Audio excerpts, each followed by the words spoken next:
Hello hi friends, మీ credit card పైన fraud transaction జరిగితే ఇమ్మీడియట్గా మీరు ఏం చేయాలి అనేది ఇవాళ మన టాపిక్ అనమాట.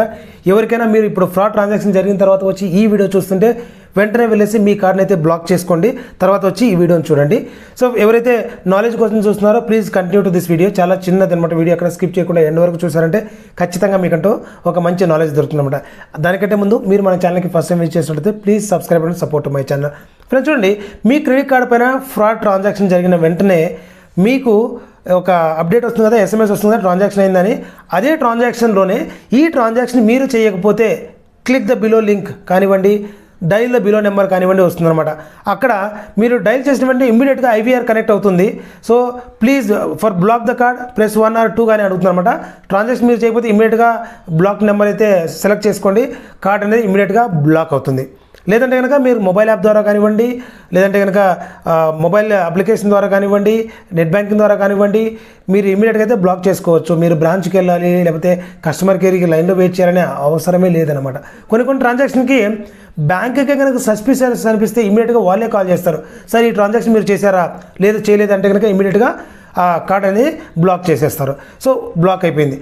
బ్లాక్ అయిపోయిన తర్వాత నెక్స్ట్ ప్రాసెస్ ఏంది, ఈ ట్రాన్సాక్షన్కి పర్టికులర్ ట్రాన్సాక్షన్ మీరు ఏదైతే అమౌంట్ లాస్ అయ్యారో దానికి మీరు డిస్ప్యూట్ అనేది రేస్ చేయాల్సి ఉంటుందన్నమాట. ఈ డిస్ప్యూట్ అనేది మీరు కార్డు బ్లాక్ చేసేటప్పుడే వాళ్ళు డిస్ప్యూట్ రేస్ చేస్తారు. లేకపోతే కనుక మీరు ఆన్లైన్లో మీరు డిస్ప్యూట్ కార్డ్ బ్లాక్ చేసేటప్పుడు అక్కడే రైజ్ ద డిస్ప్యూట్ ఫామ్ అని ఉంటుంది. లేదంటే కనుక మీరు బ్రాంచ్కి వెళ్ళొచ్చు, ఎందుకంటే మీకు ఆల్రెడీ ట్రాన్సాక్షన్ అనేది అయిపోయింది. ఫర్దర్ ట్రాన్సాక్షన్ అవ్వకుండా మీ కార్డ్ అయితే సేఫ్గా ఉంది at present. So 1 lakh limit ఉంది, 10,000 ఫ్రాడ్ అయింది. సో రిమైనింగ్ 90,000 అట్లీస్ట్ మీరు సేఫ్ గార్డ్ చేసుకోగలరు అనమాట ఇలా చేయడం ద్వారా, కార్డ్ బ్లాక్ చేయడం ద్వారా. నెక్స్ట్ స్టెప్ వచ్చేసి మీరు బ్రాంచ్ ద్వారా కానివ్వండి, లేకపోతే కస్టమర్ సపోర్ట్ ద్వారా కానివ్వండి, మీరు ఒక డిస్ప్యూట్ ఫామ్ని అయితే తీసుకోవాలి. డిస్ప్యూట్ ఫామ్ వాళ్ళు ప్రొవైడ్ చేస్తారు. దాన్ని మెయిల్ ద్వారా కానివ్వండి, బ్రాంచ్ ద్వారా కానివ్వండి మీరు సబ్మిట్ చేయొచ్చు. అందులో మీ కార్డ్ డీటెయిల్స్, బేసిక్ డీటెయిల్స్ అనేది ఫిల్ చేయాల్సి ఉంటుందన్నమాట. ట్రాన్సాక్షన్ డేట్ కానివ్వండి, కార్డ్ నెంబర్ కానివ్వండి, ఏ మర్చెంట్ దగ్గర ట్రాన్సాక్షన్ అయింది, ఈ డీటెయిల్స్ అనేవి ఉంటాయి. అక్కడ మనం డిస్ప్యూట్ ఫామ్ రైజ్ చేస్తాము. నెక్స్ట్ థర్డ్ స్టెప్ ఏంటంటే, మీరు డిస్ప్యూట్ ఫామ్ రైజ్ చేసిన తర్వాత మీ బ్యాంక్ వాళ్ళు కానివ్వండి, మీ క్రెడిట్ కార్డ్ సర్వీస్ ప్రొవైడర్ ఎవరైనా కానివ్వండి, FIR అనేది ఫైల్ చేయమని అడుగుతారు అనమాట. అదేంటి సార్, మేము పోలీస్ స్టేషన్కి వెళ్ళాలా, భయంగా ఉంది, ఏం చేయాలి అని చెప్పేసి చాలామంది ప్యానిక్ అవుతుంటారు అనమాట. నో నీడ్ టు వరీ, ఇది సైబర్ క్రైమ్ కిందకి వస్తుందన్నమాట. మీరు సైబర్ పోలీస్ స్టేషన్కి వెళ్ళేసి, సార్ ఇలాగ నా క్రెడిట్ కార్డు పైన ఒక ఫ్రాడ్ అయితే జరిగింది, మా బ్యాంక్ వాళ్ళు ఇలాగ ఒక FIR అనేది ఫైల్ చేయమన్నారు అని చెప్పారంటే వాళ్ళు కూడా మీ డీటెయిల్స్ తీసుకొని మీకు ఒక FIR కాపీ అనేది ఇవ్వడం జరుగుతుంది. ఆ FIR కాపీని మళ్ళీ తిరిగి వచ్చి మీ బ్యాంక్ కానివ్వండి, క్రెడిట్ కార్డ్ సర్వీస్ ప్రొవైడర్ కానివ్వండి ప్రొడ్యూస్ చేసిన వెంటనే వాళ్ళు ఒక ఛార్జ్ బ్యాక్ అనేది రైజ్ చేస్తారు. ఛార్జ్ బ్యాక్ అంటే ఏంటంటే, మీరు ఏదైతే మనీ లాస్ అయ్యారో ఆ మనీ మీరు ఆ డిస్ప్యూట్ రిజాల్వ్ అయ్యేంత వరకు కూడా మనీ పే చేయాల్సినటువంటి అవసరం లేదు. ఎందుకంటే ఈ ఇన్వెస్టిగేషన్ జరగడానికి చాలా టైం తీసుకుంటుంది అనమాట. 60 days, 90 days, కొన్ని 6 months దాకా ఎక్స్టెండ్ అవుతాయి అనమాట. మరి అంతవరకు క్రెడిట్ కార్డు బిల్లు కట్టకపోతే ఊరికే ఉంటారు కదా.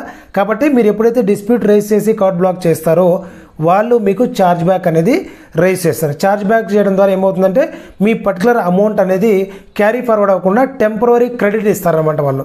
సో నెక్స్ట్ ఆ డిస్ప్యూట్ అనేది రిజాల్వ్ అయిన తర్వాత రిజల్ట్ ఏదైతే ఉందో వాటిని మీరు బేర్ చేయాల్సి ఉంటుంది. ఆ రిజల్ట్ వచ్చిన తర్వాత మీరు OTP షేర్ చేశారు, లేకపోతే కనుక మీరే ట్రాన్సాక్షన్ చేశారు, మీ ఫ్యామిలీ మెంబర్స్లో ట్రాన్సాక్షన్ చేశారంటే కనుక ఆ టోటల్ అమౌంట్ మళ్ళీ మీరు పే చేయాల్సి ఉంటుందన్నమాట.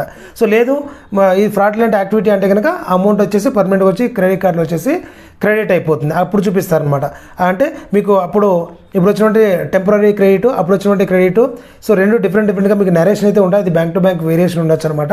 సో మీకు క్రెడిట్ కార్డ్ పైన ఫ్రాడ్ జరిగిన వెంటనే మీరు ఈ స్టెప్స్ అయితే ఫాలో అయ్యారంటే కనుక మీ మనీ సేఫ్ ఉంటుంది అండ్ మీరు మనీ తిరిగి పే చేయాల్సిన అవసరం కూడా ఉండదన్నమాట. ఇది వచ్చేసి స్టాండర్డ్ ఫార్మాట్. ఏ బ్యాంకుకైనా కూడా కార్డ్ బ్లాక్ చేయండి, డిస్ప్యూట్ రేస్ చేయండి అండ్ FIR కాపీ సబ్మిట్ చేసేయండి అనమాట. ఒక్క విషయం అయితే గుర్తుపెట్టుకోండి, మీరు కార్డు బ్లాక్ చేసిన తర్వాత డిస్ప్యూట్ రేస్ చేయడానికి ముందు మీరు ఒక్క విషయం అయితే గుర్తుపెట్టుకోండి, ఈ ట్రాన్సాక్షన్ పర్టికులర్ ట్రాన్సాక్షన్ ఏదైతే ఉందో ఆ ట్రాన్సాక్షన్స్కి నేను ఏమైనా కానీ ఆటో పేమెంట్ ఇన్స్ట్రక్షన్స్ ఇచ్చానా అనేది తెలుసుకోండి. ఎందుకంటే కొన్ని ట్రాన్సాక్షన్స్కి ఈ మధ్యకాలంలో ఆటో పేమెంట్ ఏదైనా ఒక పేమెంట్ చేశానుకోండి, ఆటో పేమెంట్ ఫర్ ఎగ్జాంపుల్ నేను అమెజాన్ మెంబర్షిప్ తీసుకున్నాను, ప్రైమ్ మెంబర్షిప్. ఆటో పేమెంట్ ఖచ్చితంగా 6 మంత్స్కి ఒకసారి కానివ్వండి, 3 మంత్స్కి ఒకసారి కానివ్వండి, ఎప్పుడైతే నెక్స్ట్ రెన్యువల్ ఉంటుందో ఆటో డెబిట్ అవుతుంది. చాలామంది తెలియక దాన్ని ఇన్స్ట్రక్షన్ ఇస్తుంటారు అనమాట. ఇంకా కొంతమంది వచ్చేసి వాళ్ళ ఫ్యామిలీ మెంబర్స్లో ఆన్లైన్ ట్రాన్సాక్షన్కి యూజ్ చేసి ఉంటారు, అంటే వాళ్ళ కిడ్స్ కానివ్వండి, వాళ్ళ పేరెంట్స్ కానివ్వండి, వైఫ్ కానివ్వండి, అలాగా యూజ్ చేస్తుంటారు. అది కూడా ఒకసారి ఎంక్వైరీ చేసుకోండి. ఎందుకంటే మీరు ఆల్రెడీ కార్డ్ అనేది బ్లాక్ చేశారు, కార్డ్ సేఫ్ ఉంది.